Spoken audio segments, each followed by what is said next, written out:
So we're going to move on to the next unit. So we've already talked about nuclear particles. That's great. Now we're going to start talking about the other particle that we kind of omitted from our study. And who did we ignore last time? Gamma. No, what nuclear particle? We had 3 subatomic particles. We talked about protons and neutrons, so now we're going to talk all about electrons. So this unit is all about the electrons. It is actually why it's the electromagnetic spectrum, because it's all about the electrons. So this unit, I'm going to give you a heads up warning. There's a lot of terms that you have to learn the terms first so you can learn to apply them. So you're going to get information, you're going to say, this makes no sense, I hate this class, I can't understand it. And then the next day you'll learn how to use it and you're like, oh, that was stupid of me to have a meltdown. So just know that I do this in this order to make it easier for you guys to understand it. So I don't want you just to memorize facts, I want you to be able to use them. So we learn about some stuff, then we use it. So the first thing we're going to talk about is electromagnetic radiation. And yes, it absolutely has to do with electrons. That's why we call it electromagnetic. And the electromagnetic spectrum you guys have all seen before. Do you guys know what that is, the electromagnetic spectrum? Cloud? Not the electron cloud. The electromagnetic spectrum, you've all talked about it. I know you've talked about it. Like microwave. There you go. And then you have... Oh, because we did that in class. We even during our notes. Back. Well, you guys, we've done it not... Is that like the Previous science classes, you've talked about the electromagnetic spectrum. So the electromagnetic spectrum, in case you don't remember it, and I've got to make sure I spell things right. Something to do with that, like cathode ray tube?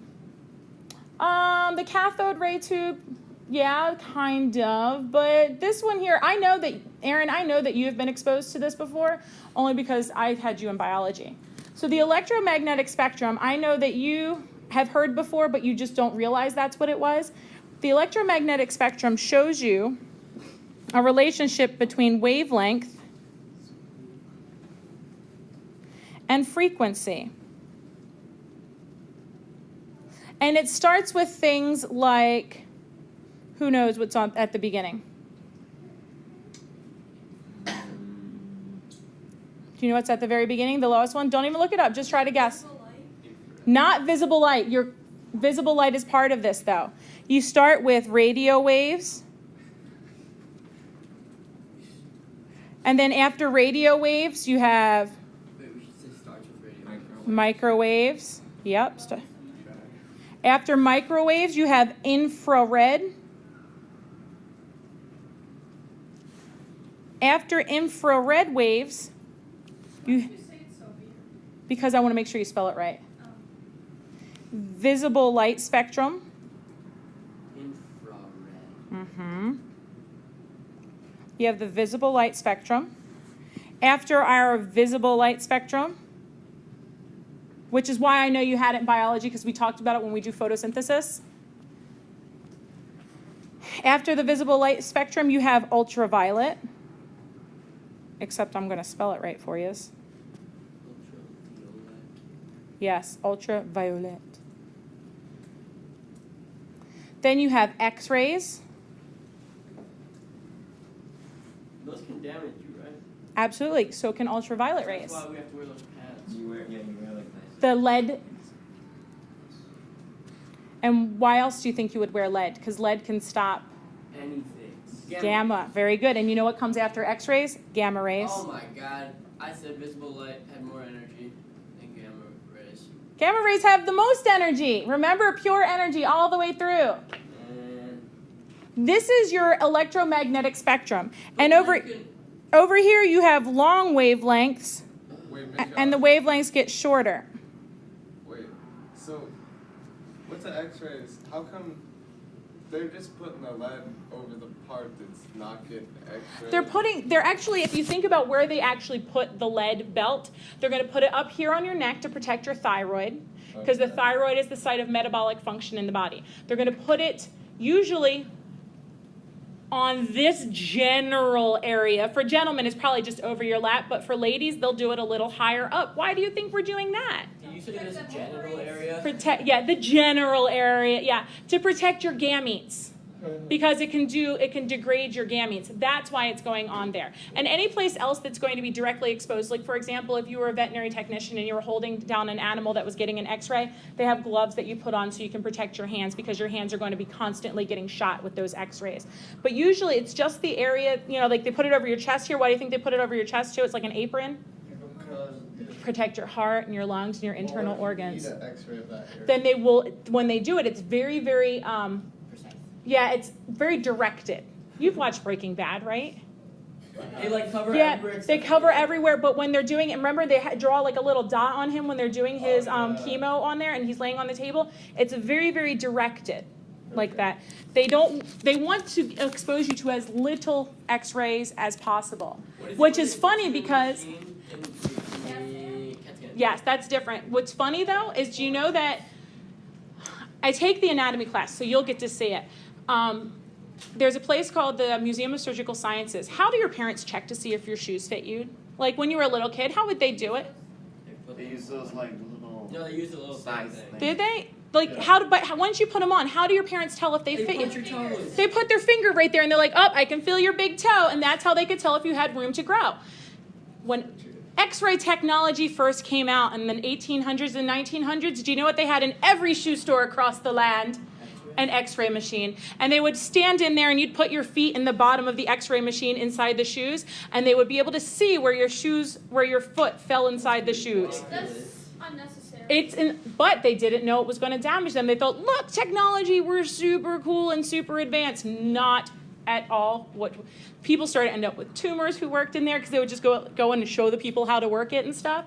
And it was just crazy. So there's a place called the Museum of Surgical Sciences, and they have some of the original X-ray machines that were in shoe stores. It was just crazy.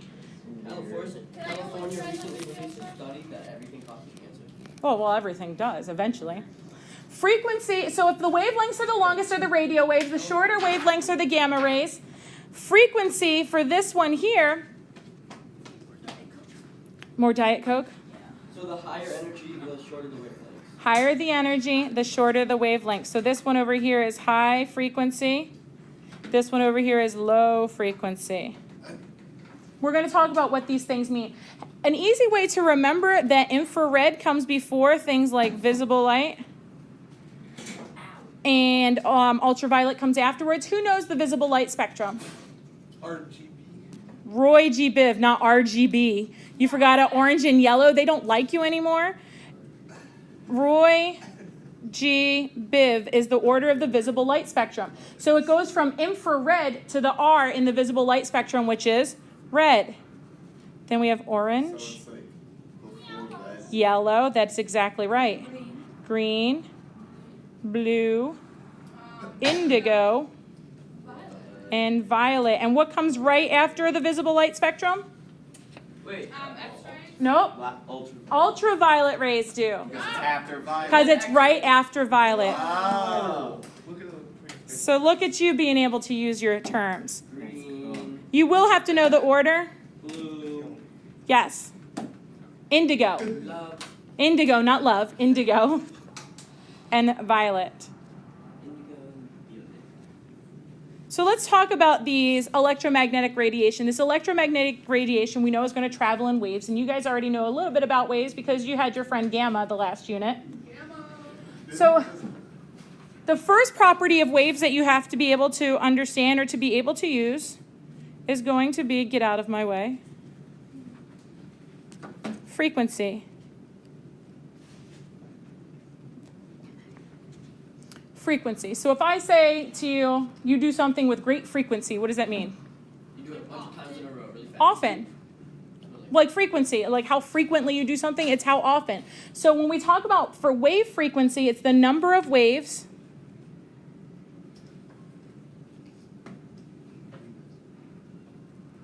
per unit time, and it's usually seconds. And your frequency is measured in a unit that's 1 over seconds. You might see it written as s to the negative 1, which means the same thing. But you've also probably heard it used as hertz, which is Hz, hertz. So if you talk about like the hertz of a radio, Hz, that's hertz. H. which means 1 over seconds or seconds to the negative 1. That's the same thing. The next property of a wave we have to talk about is, well, how big it is. And that's going to be our wavelength. Wavelength is the distance between corresponding points of a wave. And it can be crest to crest or trough to trough. Usually crest to crest or trough to trough.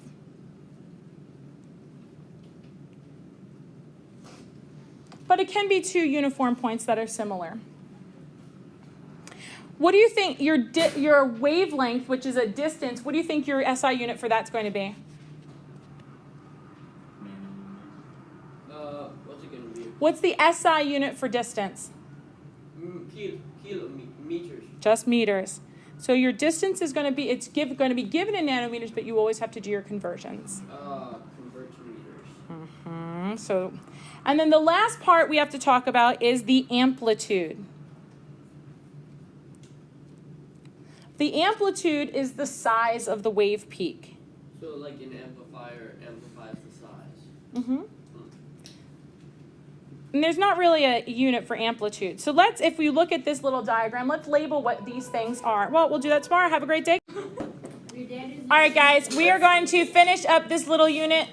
I'm ready. All right, it's not even a really, it's a little section. I wanted to let you know before I forgot, what chapter in the book we're in. Did you ask me that yesterday? I did ask. Chapter 9.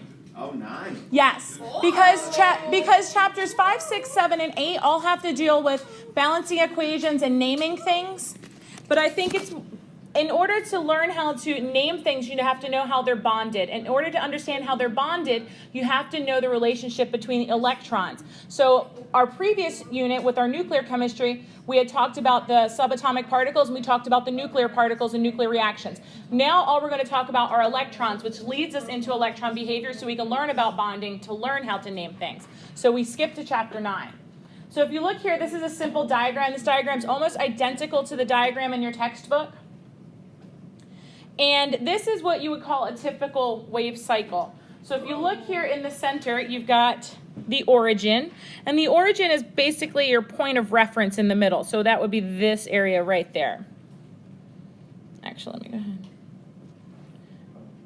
So that would be the origin, that point of reference right there in the middle.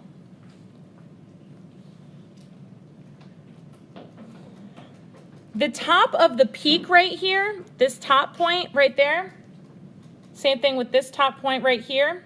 Those are called crests. Just like the crest in a wave in the ocean. So the top of the wave here, the peak is called a crest. We don't draw that in the blue box? You can. It doesn't matter. Just so when we say from crest to crest, you understand that the crest is the top of the wave. And the trough is the bottom. The trough. It's right here. And if you look at it, so it would be this to this. That's called the trough because if you look, it kind of looks like this. And a trough on a farm is the thing that would hold like food or water. So it looks like a bathtub sort of thing. So the bottom is called the trough. And we said that one wavelength is the distance between crest to crest or trough to trough. So that means that this area right here, and I'll write. Crest to crest is the same as trough to trough. Crest to crest is the same as trough to trough. So this would be your wavelength. And that would be the same as this down here would be wavelength as well.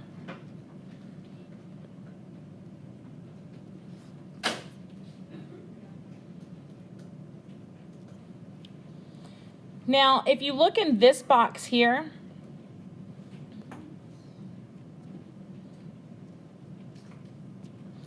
this box here is pointing to this area, and I'll do it right here. It's kind of going to be that distance from either the tip of the trough or the tip of the crest to the origin. And that's basically telling you how tall the wave is. And what do we say we called that? That is the amplitude. Very good. So you could label that as the amplitude. Take a little E on Yep. amplitude. Amplitude to the crust to origin. Yeah. Yep, it's going to be the top of the crust to the origin. And I'm just going to go ahead and label this part here crest. Top of the crest. The top right here to the origin. Wait, is this a band or a line? I don't understand. Because the crest is the top. Crest is the crest, but the crest to crest. Yes, the crest is the top of the wave. Okay. Yes, so the top of the crest, you're right, that is a bit redundant. And over here, I'm just going to write that this is the trough again to help you remember. So we labeled that, remember we had 3 properties of waves. We had the wavelength, which we just looked at, which we said that it's a distance between crest to crest or trough to trough, or even any individual points on the line. I could make my wavelength from this point to this point. But there's still 2 similar points on the line. I could even make my wavelength to go from this point to this point as well. Okay. Notice that it's basically a cycle, a wave How cycle. would that problem be written out though? Like for us to You'd be able to find it either way. Like if measure either distance. Remember we said that the distance for wavelength, remember we said that wavelength is going to be distance. We said that distance is measured in meters, but you're generally going to see your wavelength in nanometers is what our friend Max told us. So it's generally going to be in nanometers. And who remembers our nanometers conversion? a million? Is it a million or 100,000? It's not a million, it's not 100,000. I can tell you that 1 times 10 to the 9th nanometers is equal to 1 meter. Or we can say 1 nanometer is equal to 1 times 10 to the negative 9 meters. So a nanometer is 10 to the negative 9 meters. It's teeny, teeny, tiny.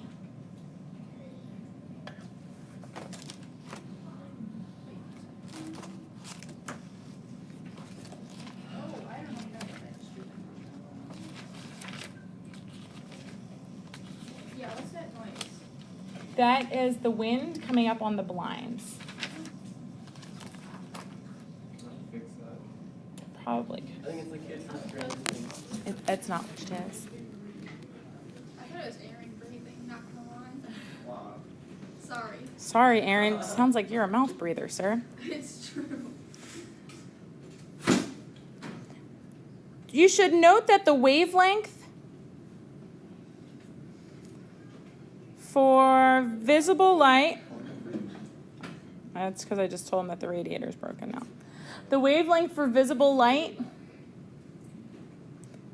determines the color of visible light.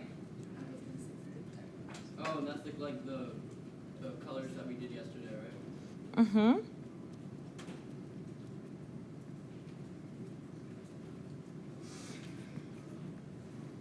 So for example, I know that red has a wavelength of 750 nanometers. I know that violet has a wavelength of 400 nanometers. Which one has the higher energy? Red or violet? Red. Violet. Violet. Oh, because they're closer together, right? Yes. Oh. So that means like the light is like thicker. It's not that the light is thicker. It's bright. It's not even that it's brighter. It's the amount of energy that it emits is greater. Remember how we said when we did our electromagnetic spectrum, we started all the way over here with like radio waves. Then we went to microwaves. Then we went to infrared. Then you had visible. Then you had UV. Then you had X-rays. And then who was the most energetic? Gamma at that end. And do you remember what we said your visible light spectrum was? Do you remember how to remember it? Roy G. Biv. Oh yeah, right. Oh, let me some. So the visible light would be Roy G. Biv. And we know that, So there's an I in there. yes, that's the indigo. Orange 5. So you know that these here have the longest wavelengths, and they have the highest, or the lowest energy. Bless you. And these things over here have the shortest wavelengths, and they have the highest energy. So answering that question again, when we said with the red and the violet, you know, and even if you forget which end is which, you know that gamma is just straight up pure energy. So that's got to have the greatest amount of energy. Violet is on the far end of the visible light spectrum, so it's going to have more energy than would red. So it's kind of like when, it's like when particles are further spread apart, that means in a certain container, it's going to be, there's less particles because it's spread more, versus when they're closer together, you get more in the container. Like that's not No, but you're talking about pressure. It's like when you have more particles in there, the pressure increases, but if they're closer together, it can have a state change. But yes, there's more energy. So we're going to use this to come up with a mathematical relationship between frequency and wavelength. So wavelength is that little like chicken bone, wishbone thing? Well, I prefer to refer to it as TP, which I'm sure is not nearly as... I thought it was like a wishbone. Kind of like a wishbone. I've never really seen it that way, but I can see it now. You're also going to see your frequency written as that funky V. So that wishbone thing is called lambda. And this is the mathematical relationship between wavelength and frequency. So your C is going to be the constant speed at which all light waves travel. So the electromagnetic spectrum is all electromagnetic radiation. They all travel at a constant speed. And we refer to that as the speed of light. all light waves or rays. All waves. They travel at a constant speed, and we call that the speed of light because the visible light spectrum falls within this electromagnetic spectrum, and we can see that. So we call it the speed of light. And the speed of light is a constant that you should probably know, and it's 3.0 times 10 to the 8th meters per second.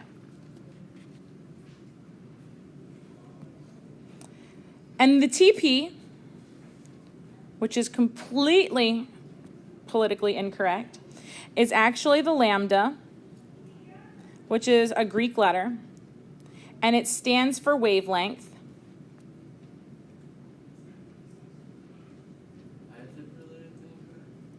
Because the TP is, I don't know, trust me, I don't know. It's one of those things that they just say you're not supposed to say. Someone will be offended, I'm sure.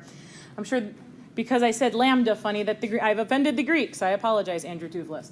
All right, so wavelength has to be given in meters. Why do you think our wavelength has to be given in meters? Because that cancels out. To cancel out with your meters per second. Perfect. And then that little V-looking thing, the seagull, perfect. We've got a TP and a seagull. I think the marine biologists are offended by that. Hopefully. Our little seagull-looking thing, that's our frequency. And what did we say the unit for frequency was? Do you remember? I do, but no. Is it a nanometer? It is not a nanometer. Remember, meter is wavelength, that's distance, right? Oh, hertz. It's hertz, which we could write as seconds to the -1, which means the same as it's 1 over seconds. So if you look at our formula again, when you multiply wavelength in meters times hertz, which is 1 over seconds, your unit should come up, no, it's S to the -1, that's a Z. Your unit should come out to be meters over seconds, and that's one of the ways that you know you've done it right.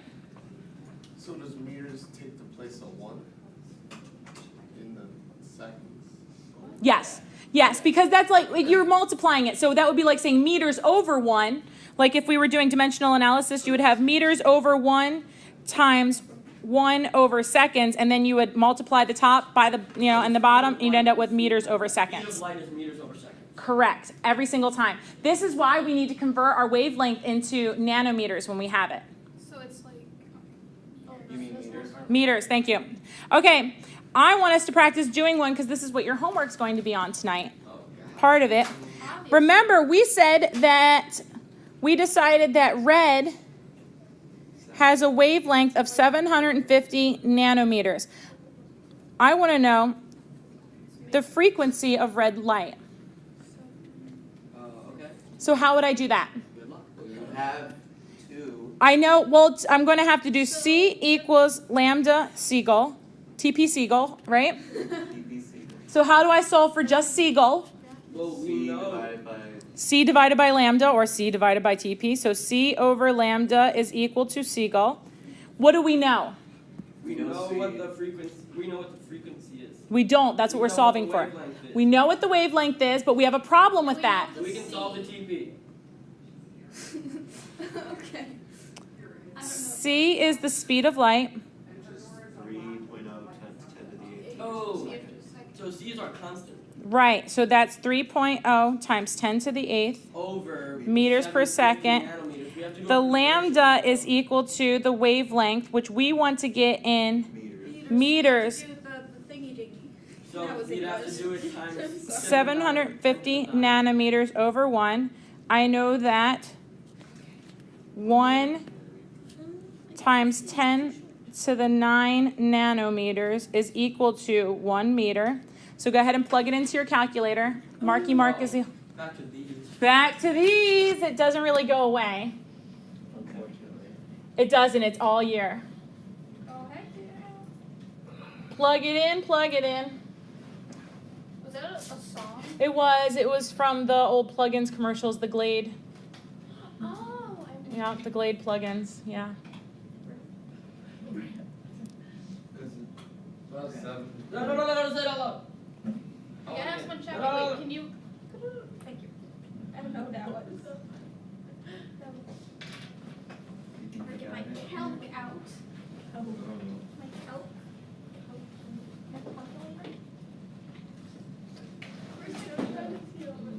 I won't feel good if I don't get this. Probably none, because it's 0 carbs to 0 sugar. Yeah. There's the Diet Dr. Pepper. Yeah. It's 0. It's sugar-free. It contains phenylketrix, though. All right, so what do you end up with as your wavelength? That would be E to the 9. Thank you. Negative. Oh, negative. Got to be negative, sir. 7.5 times 10 to the negative 7. That's what I got. That's perfect. Oh, heck yeah. So then what do? You just plug and chug. My meters are going to cancel right here. My unit's going to be 1 over seconds, which is exactly what I wanted. Oh man. So frequency is equal to, what do you have? Wait, don't say it. I want to check it first. Okay. I need a calculator. Yeah, you do. You can take this one.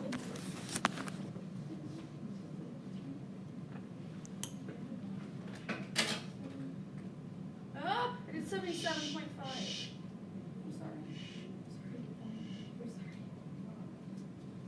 I'm not digging this. It's, you know why you're not taking it? Because you're just starting it. Nah. You're just starting it. I don't know if I got this. I forgot to proceed that. I didn't. This whole unit, you probably is going to have a lot of overlap with physics. Yeah. Unfortunately, though, in chemistry, the sig figs count, and you have to show your work. Yeah, we had to do the same. I doubt sig figs counted. Sig figs. I know. 4E14. What does the E mean? Times 10. 4 times 10. To the 14. 4 times 10 to the 14. That's what I got. That's what I got too. I know how you Meters over a second. 4 times 10 Hertz. to the 14th hertz. So you can write that as HZ. You could write that as S to the negative 1. Or you can write it to 1 over S. Does everybody see how we got that? Yes. Pretty easy, right? Wait, did we get the 7.5 times 10 to the negative 7? Yeah, I don't know how to get that. Okay, I think it was because Wait. going to nanometers to meters, it has to go down, not up. Right, nanometers are tiny things. So meters should be a smaller number. Think about it. If I give you a milligram of candy. It's going to be a small number if I convert it into grams. It's going to be a decimal. 750. Divided by 1 times 10 to the 9th. 750 divided by Wouldn't 1 10 to the 9. Okay, that makes sense. Got it? Wouldn't it be like 7? It's from the groundbreaking. What? It's from the groundbreaking of the school building. Whose is it? I don't know. It's been in my room. We Where? leave it here. The one Thomas was. Oh, that was disgusting. I would just like to say. So if we look at this, we can say, what is the relationship between frequency and wavelength? So we had our frequency for our for red. Red had a big wavelength, and its frequency was 4 times 10 to the 14th. Frequency like how long? So big wavelength, big frequency? Not necessarily big frequency. If you take a look here, here's red and here is violet, right? Notice that long wavelengths or the big wavelength, they have a low frequency, and things with a short wavelength have a high frequency. So what is that type of... Inversely proportional. Perfect. Frequency is inversely proportional to wavelength. Well, what does that mean? If you don't like that, then let's think of it. It's opposites. Very good. So that means that if lambda increases, your seagull must decrease. Or if your seagull increases, then your lambda must decrease. That's because the speed of light is going to remain constant. So in order to get those things to equal, if one gets bigger, the other has to get smaller to counteract that.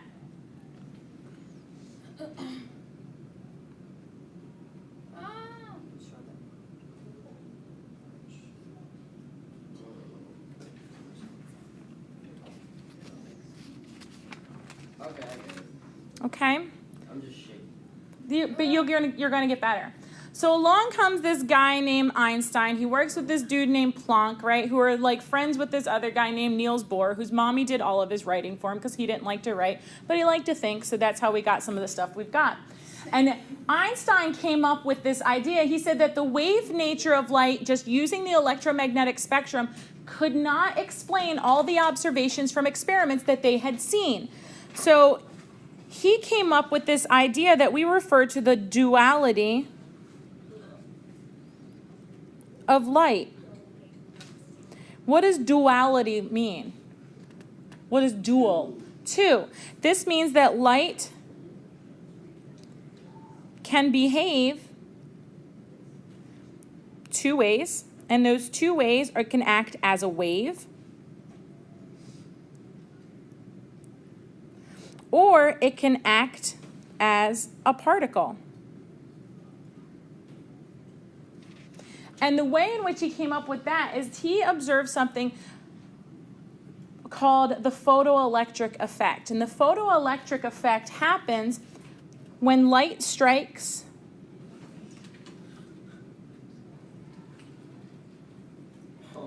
a metal object, electrons are given off.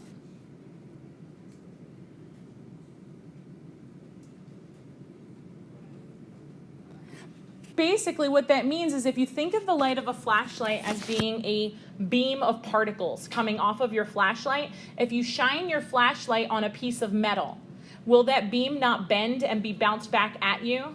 So that's kind of like the photoelectric effect. The reason that that light bounces back is he said that it's a beam of particles that are just being thrown at that piece of metal, and then it bounces back because the electrons are being freed from that metal.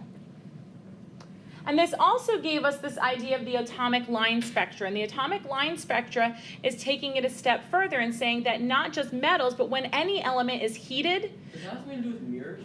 No, that's definitely physics.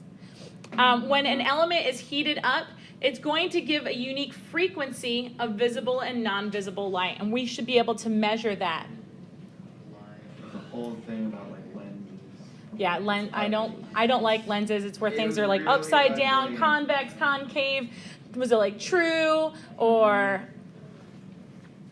I don't remember what they're called, like real? Yeah, was it a reflected image? Absolutely. It was all math. So again, the photoelectric effect tells us there is a minimum frequency. And what is frequency? how often something happens, but we can relate frequency to a wavelength, can't you? If I give you a frequency, can you tell me what the wavelength is of that frequency? Yes. You sure can. Because of that constant. So we know that there's a minimum frequency, which thereby means that there is going to be a wavelength that we need to eject the electrons from a substance. And again, if you think of that beam of light coming in as little particles of light from my flashlight, it's going to be bounced back off, and what we're seeing is the ejected electrons that are bouncing off that surface. But really, when we're talking about frequency and wavelength as far as the photoelectric effect is concerned, we don't measure things usually in frequency and wavelength. When we talk about a unit of measure for something like this, really what we're looking at is the energy. So we have another equation to use. So the next equation you're going to get comfortable with, ooh, wrong color. I'm going to make sure I use our little TP. Oh, again.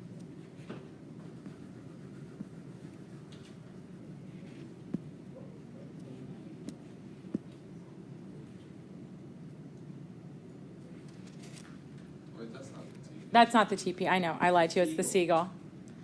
So this photoelectric effect, they said, could only be explained by energy packets. Nope, not by Jesus. I'm sure he could explain it to you, but he's a little busy. Energy packets of light, and these energy packets of light we called a quantum. And a quantum is defined as the minimum. Wait, what could only be explained by energy? The photoelectric effect, the fact that those electrons are bouncing off, which means that there are little energy packets that are being emitted. Like the Splenda packets, yes. And we can call that the quantum. And the quantum is the minimum amount of energy that can be gained or lost by an atom. Because we said, honestly, we really don't care about wavelength and frequency. What we're looking for here is the energy. And just in case you don't remember what photons are, photons, or if you've never heard of them, these are massless particles of light of a certain quantum. What is quantum, we said? The minimum energy. So it's a particle of light with a specific energy.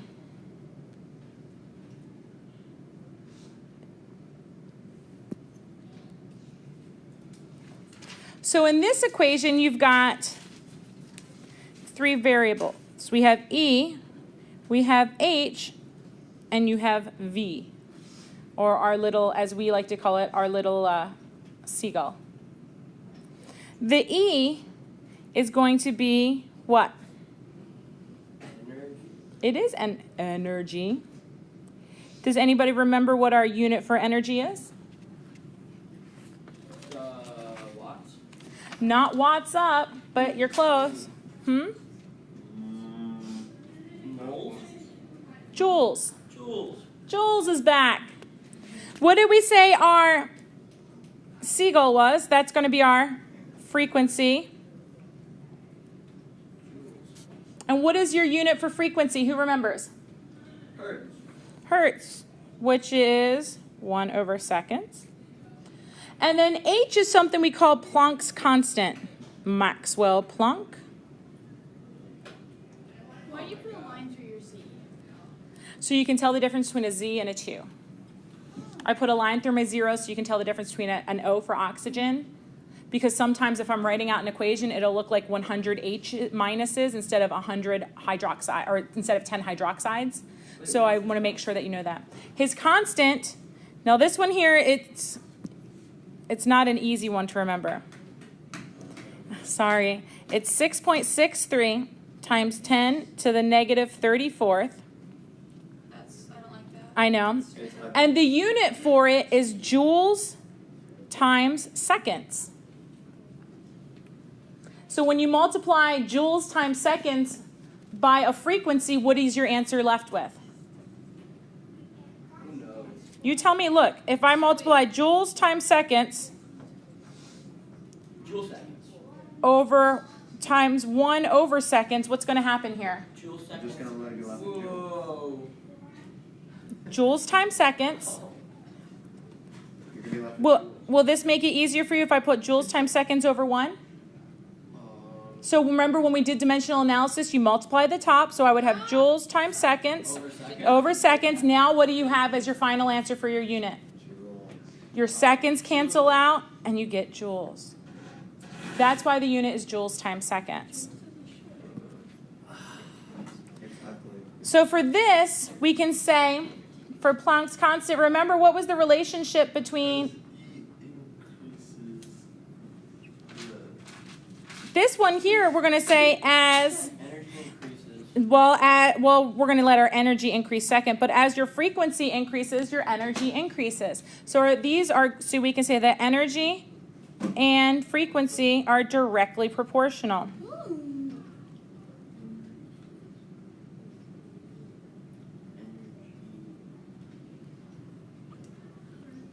So shall we do one of these? Sure.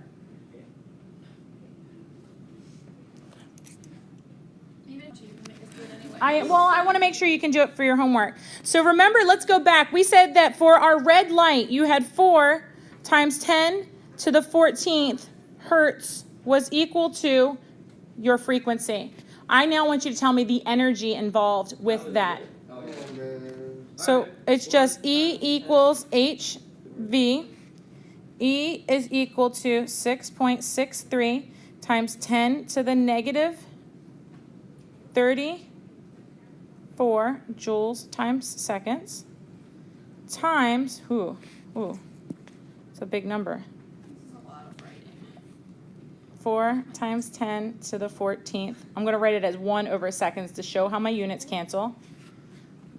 So tell me, what is my final energy? Wait, so. But we have to do conversions, right? No conversions. Do the seconds cancel each other The out? seconds cancel each other out because what are you solving for, Lauren? Joules? Energy, and energy is in joules. So that's how you know you're doing it right. If you write your units, you should be able to see them cancel. Parentheses.